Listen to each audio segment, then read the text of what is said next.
kale wacan oo wanaagsan daawadayaal waxaad ku soo dhawaataan warkii oo fidsan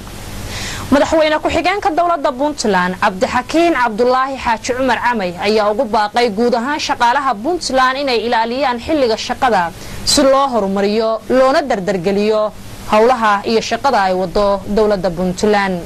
waxa isna tuug noqon karaya qof intuu dawlad shaqaale u yahay waqtigii loogu talagalay wax ka xada ama minid ha xado ama 30 minid ha xado ama saacad ha xado waa tuug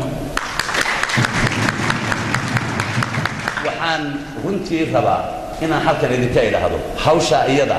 inay noo aragno inuu tuug yahay qofka saacadii shaqaalaha loogu talagalay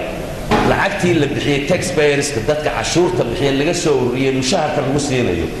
xadaya aan tuug ka aqoonsano si aad uga baxsato taa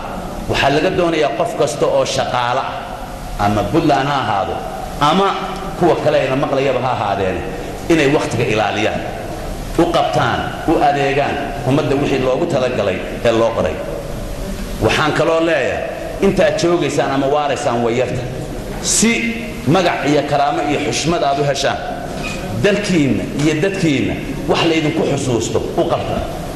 waxaan dareensanahay qof walba inay sugayso inuu ka fakaro habkii uu yani u horumarin lahaa dalka iyo dadka